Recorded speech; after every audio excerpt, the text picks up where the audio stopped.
guys! Samahan nyo nga po pala ako. Gawin natin ang aming wall. Lalagyan ko po ito ng ganitong klaseng wallpaper. Tara guys, samahan nyo ako. Lalagay tayo ng wallpaper. Kasi ganyan pa nga siya. Yan. Ngayon maglalagay tayo ng wallpaper para maganda na siya tingnan. Nilinis ko na nga pala din siya. Lalagyan natin siya ng ganito para mas madikit siya, hindi siya matagal siya matanggal. So, una, uy, yung tubig, pakipatay nga muna, Jay.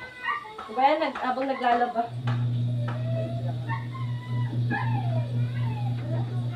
Ito yung baliktad yung gawa ko.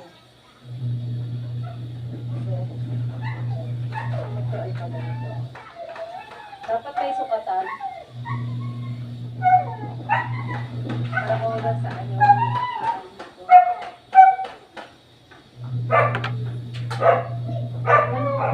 ba yung tape measure? May tape measure ka?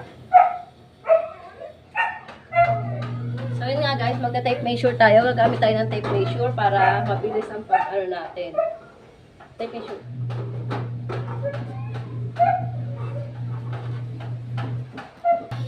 So yun nga guys, ito ang tape measure. Gagamit tayo para hindi tayo mahirapan kung ilang sukat yung gagamitin natin.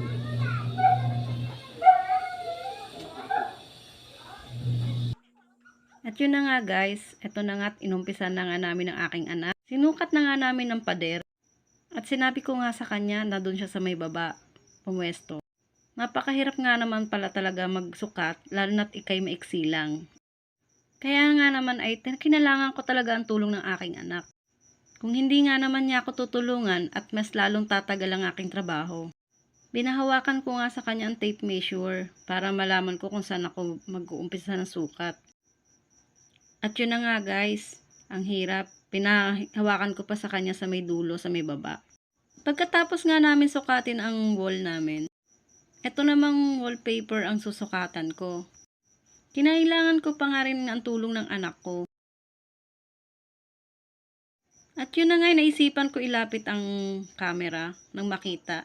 Pero walang ya, mukhang hindi pa rin nakita yung wallpaper na ginagawa ko. Kung akala ko nga ay nakikita yung wallpaper na ginagawa ko sa camera, kaya tuloy pa rin ako sa aking ginagawa sa pagsukat ng wallpaper. Hindi ko nga talaga namalayan dyan na hindi pala kita sa camera yung ginagawa ko ng pagsukat sa wallpaper. Pasensya na kayo guys kasi hindi ko talaga alam dahil dire-diretso na talaga yung gawa ko dyan.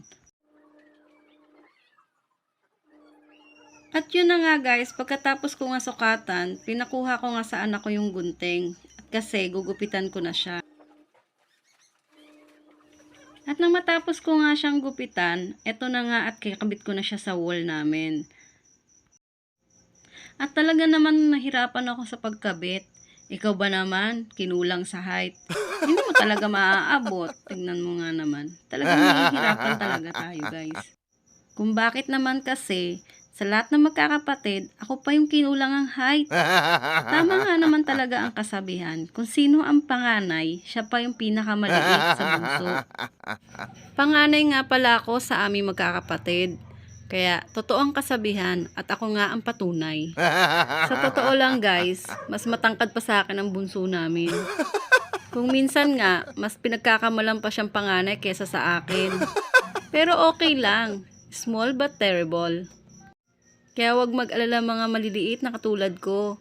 Lahat tayo cute. Itong anak kong Pilya, pinaaabot ko nga pala sa kanya yung stick glue. Tingnan nyo naman ang ginawa. Inilagay sa likod ko. Doon sinabit. Pinahirapan pa talaga ako. Talaga tong bata na to. Tinapaka pa sa akin at tawa ng tawa. Sadyang ang lakas talaga ng trip ng anak ko. Sa dami-dami niyang paglalagyan, doon pa talaga sa likod ko ilalagay. Alam nyo ba guys, matapos kong gawin niyang wallpaper na yan, puro sugat din yung kamay ko. Dahil sinisindihan ko kasi yung stick glue. Ngayon, pati kamay ko, natutuluan ng stick glue. Kaya ayun, puro sugat. Pagkatapos, ayan nga, at sinisindihan ko yung stick glue ng lighter. Tapos, ididikit ko siya sa may taas, sa may pinakadulo, para hindi siya malaglag pababa. Kasi nga naman, pag hindi ko nilagyan ng stick glue yung pinakadulo ng wallpaper, ang mangyayari niyan, babagsak yan pababa. Kaya mahirap naman kapag bumagsak siya ng pababa, magdidikit-dikit kasi siya. Kailangan bumagsak siya ng pataas. Joke. Pag kasi ang wallpaper, bumagsak na yan siya ng pababa, nagdidikit-dikit na yan siya. Pag dumikit na yan siya, napakahirap na niyang tanggalin. Sa ngayon, kaya pag nagdikit-dikit na yan siya, kailangan mo na siyang tanggalin lahat. Magpapalit ka na naman ng bagong wallpaper. Di aksayado tuloy. Kaya maganda talaga, lagyan mo muna ng stick glue sa may pinakadulo niya sa taas para hindi siya bumagsak. Ayan, at tapos ko na yung unang wallpaper, kaya sisimulan ko na yung pangalawang wallpaper. Ito naman ang ilalagay ko. At ganong proseso ulit ang gagawin natin, guys. Uulitin lang natin kagaya ng sa isa. Lalagyan din natin ng stick glue. Isa't kalahating roll nga pala ang naubos ko dyan sa wall namin na yan. At yung ibang natira, idinikit ko sa ibang wall. At dahil napagod na nga ako, yung iba pang natira, hindi ko na talaga nailagay. Sobrang pagod na pagod talaga ako nyan, guys, sa pagkakabit pa lang. Maghapon ko kasing ginawa yan, mula taas hanggang baba. Yun ang ginawa ko talaga dyan. Kaya naman, sobrang pagod talaga nangyari sa akin dyan. So yun nga, guys, hanggang dito na lang ang aking video. Maraming salamat sa panonood. Huwag kalimutang mag-like and subscribe sa aking video para mas marami pa akong gagawing video na katulad nito. Maraming salamat! Guys, eto na nga po pala yung after ng paglagay ko ng wallpaper. Ayan. Ayan na siya, guys. Diba? Ang ganda. Ayan. Nilagyan ko na rin pala yun doon sa may bandang kusina na. Iba naman yung design niya. Ayan. So, yun lang, guys. Thank you for watching.